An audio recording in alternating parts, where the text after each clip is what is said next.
Hi viewers, welcome to my channel Mr. Blaster. இன்று நாம் எமது சேனலில் பார்க்கவிருப்பது என்னவென்றால் kinds of verbs, வினைச்சொற்களின் வகைகள் பற்றி தான் நாம் பார்க்க இருக்கின்றோம். அதாவது சென்ற வீடியோஸில் நீங்கள் பார்த்திருப்பீர்கள் verbs வினைச்சொற்கள் என்றால் என்ன என்பது பற்றி நாம் தெளிவுபடுத்தி இருந்தோம். இந்த வீடியோவில் நீங்கள் பார்க்கவிருப்பது என்னவென்றால் kinds of verbs, வினைச்சொற்களின் வகைகள். முதலாவதாக first regular verbs. regular verbs என்றால் வழமையான வினை. இதற்கு உதாரணங்களை நாம் பார்க்கலாம். examples: walk, walked. இங்கு regular verbs என்றால் என்னவென்றால் வழமையான வினை என்று நாங்கள் கூறுவது எது என்றால் ஒரு வினைச்சொல் ed அல்லது d என்ற விகுதியை பெற்று அதனது past tense மற்றும் past participle உருவாக்கி கொண்டால் அதனை நாம் regular verbs என்று அழைப்போம். உதாரணமாக பாருங்கள், walk என்ற இந்த வினைச்சொல் ed என்ற விகுதியை பெற்று walked என்று past tense உருவாக்கின்றது. அதே போன்று past participle அதுதான். ஆகவே இவ்வாறு உருவாக்கினால் இதுதான் regular verbs. அதுபோன்று இரண்டாவதாக பாருங்கள், கிக் என்றது உதைத்தல். இந்த கிக் என்றது ஒரு வினைச்சொல் verb. இந்த வினைச்சொல் ed என்ற விகுதியை பெற்று kicked past tense உருவாக்கி இருக்கின்றது அல்லது past participle உருவாக்கின்றது. இந்த இவ்வாறு ed அல்லது d ஐ பெற்று past tense அல்லது past participle உருவாக்கினால் அவ்வாறான வினைச்சொற்களை தான் நாம் regular verbs என்று அழைப்போம். இங்கு regular verbsகளாக walked மற்றும் kicked போன்ற வினைச்சொற்களை நீங்கள் காணலாம். kinds of verbs இன் இரண்டாவது வகை irregular verbs, வழமையற்ற வினை. இவ்வாறு ed என்ற விகுதி எடுக்காமல் அல்லது d என்ற விகுதி எடுக்காமல் past tenseயும் past participle உருவாக்கினால் அதுதான் irregular verbs. உதாரணமாக eat என்ற வினைச்சொல் eated என்று சொல்லி past tense உருவாக்காது. அதற்குரிய past tense என்ன? ate. ஆகவே இவ்வாறு இந்த past tense ஒரு வினைச்சொல் உருவாக்கி கொண்டால் அது irregular verbs ஆக வரும்.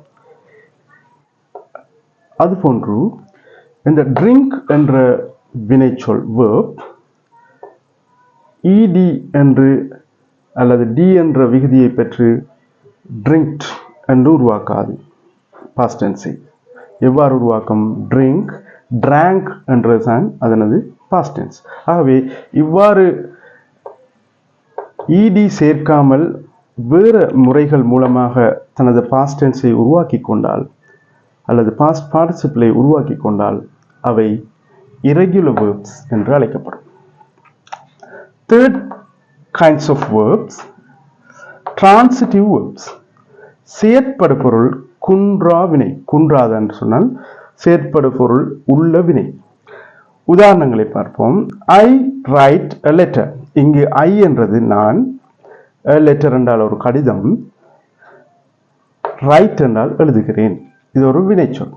ஆகவே இந்த வினைச்சொல்ல பாருங்கள், I write என்று மட்டும் விட்டா இந்த வசனம் பூர்த்தியாகாது. ஏனென்றால் ஐ ரைட் நான் எழுதுகிறேன் என்னது வாட் என்ற கேள்வியை அது கேட்டு நிற்கும். அதை சொல்லும் வரைக்கும் அந்த வசனம் பூர்த்தியாகாது. எனவே அப்ப இந்த ஆப்ஜெக்ட் லெட்டர் என்ற ஆப்ஜெக்ட் கட்டாயம் இந்த ரைட் என்ற வேர்டுக்கு தேவைப்படுது. ஆகவே இவ்வாறு ஆப்ஜெக்டை பெற்றுக்கொண்டு அந்த வசனத்தை பூர்த்தியாக்குகின்ற வினைச்சொற்கள் transitive verb என்று சொல்லுவோம். அந்த transitive verb என்றால் செயற்படு பொருள் உள்ள வினை, அதுதான் ரைட் என்ற சொல். இங்கு உதாரணமாக தந்திருக்கிறோம். இது போன்ற நிறைய சொற்கள் உள்ளது. இது நாங்கள் நெக்ஸ்ட் வீடியோஸ்ல பார்ப்போம். இப்போ பார்த்தீங்கன்னா ஐ ரைட் a letter. இந்த ஐ ரைட் a letter என்று சொல்லும்போது ரைட் என்றது ஒரு transitive verb.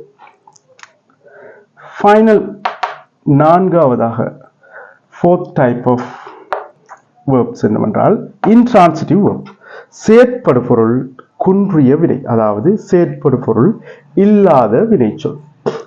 என்ன எக்ஸாம்பிளை பார்த்தீர்கள் என்றால் the பேர்ட்ஸ் என்றால் பறவைகள் fly பறக்கின்றன. இதுக்கு நாங்கள் ஒரு ஆப்ஜெக்ட் கொடுக்கணும் இல்லை, இந்த வசனத்துக்கு கொடுக்காமலே இந்த வசனம் பூர்த்தியாகும்.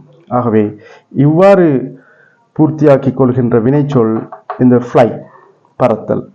ஆகவே the birds fly என்று சொல்லும்போது இந்த fly என்ற சொல் வந்து ஒரு இன்ட்ரான்சிட்டிவ் வேர்பாக இருக்கும். எனவே இது போன்ற வீடியோஸ் உங்களுக்கு ஏதாவது சந்தேகங்கள் இருந்தால் நீங்கள் எங்களிடம் கேட்கலாம். அவ்வாறு நீங்கள் எமது கமெண்ட் செக்ஷனில் பதிவிடுவதன் மூலம் நாம் இதற்கான தெளிவினையும் வழங்க இருக்கின்றோம். மேலும் என்ன வகையான வீடியோஸ் வேண்டும் என்று நீங்கள் கேட்கின்ற போது உங்களுக்கான வீடியோஸ்களை எம்மால் எதிர்காலத்தில் பதிவிட முடியும். எனவே எமது சேனல் மிஸ்டர் பிளாஸ்டர்னை சப்ஸ்கிரைப் செய்து கொள்ளுங்கள். அப்பொழுதுதான் எமது வீடியோஸ் உங்களை தொடர்ச்சியாக வந்து சேரும்.